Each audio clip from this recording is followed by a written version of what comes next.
سلام و درود به همه عزیزان. امیدوارم حال همگی خوب باشه. بریم برای ادامه درس ها در کتاب روح الله خالقی. درس 39 پیش درآمد ماهور. خب یه جورای اولین درس جدی مونه، یه قطعه است که باید دیگه از الان به بعد از نواختن سازمون لذت ببریم. پیش درآمد ماهور از ریتم 2/4 سرکلید فا دیез دو دیез تشکیل شده. یک درسی که کاملا سیم ر، لا و می کامل توش مشهوده، با تمامی انگشت‌ها و تمامی ریتمایی که تا الان یاد گرفتیم. حتما درس‌های قبل رو نگاه کنید تا بتونید پیش درآمد ماهور رو اجرا کنید. بریم 2 ضربی 1 و 2 و 1 و 2 و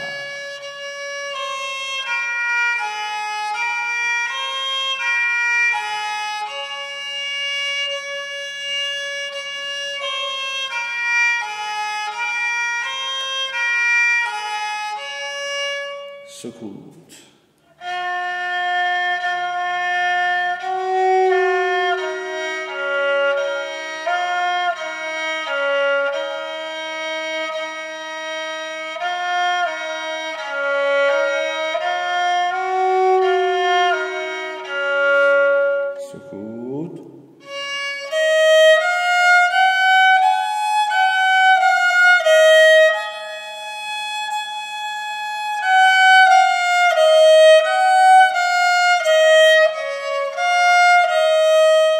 سکوت.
من چند تا نکته درباره این درس بهتون بگم.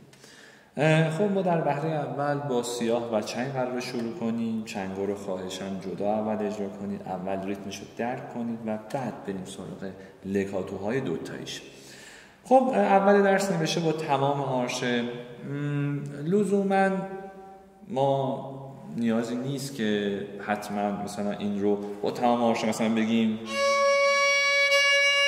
خب نه، این یه جورایی استهلاک شما و نوازندگیتون و حتی آرشه رو هم بالا میبره که نه، میتونیم تقریبا اگه آرشه رو مثلا به 4 قسمت تقسیم کنیم 1/4 بالا و 1/4 پایین رو از دست بدیم و 2/4 وسط استفاده کنیم، یعنی بشه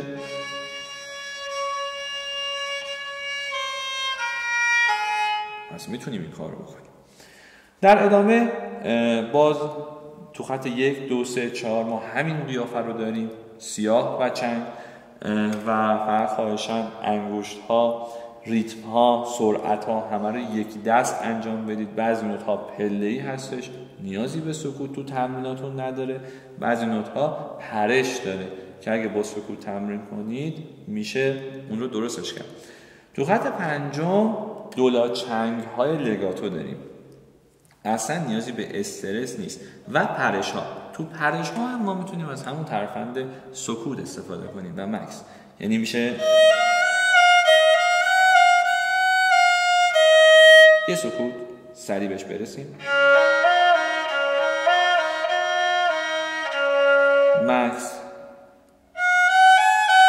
تو اون سکوتی که انجام میدید هم انگشت رو بچینید، هم مطمئن بشید که آرشه میره سمت همون سیمی که ما میخوایم.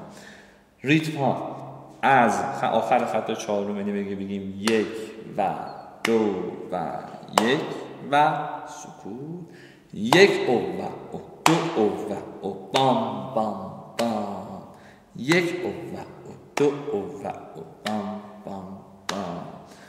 این هم باید دقت کنیم. و 4 میزان آخر همیشه بین بچه‌ها این ایراد هست، چون به سفید میرسن و قبلش همش تو دولا چنگ و چنگ بودن، خط آخر رو براتون اجرا میکنم، بچه‌ها میزنن 1 او و او او و او 1 و 2 و 1 و 2 نه 2 ضربه اینا 1 و 2 و پس اینا هر کدوم 2 ضربه. بچه‌ها سفیدها رو سیاه در نظر میگیرن. امیدوارم که این جلسه براتون مفید بوده باشه. استمرار تو تمرین مهمترین نکته‌ایه که باید دقت کنید.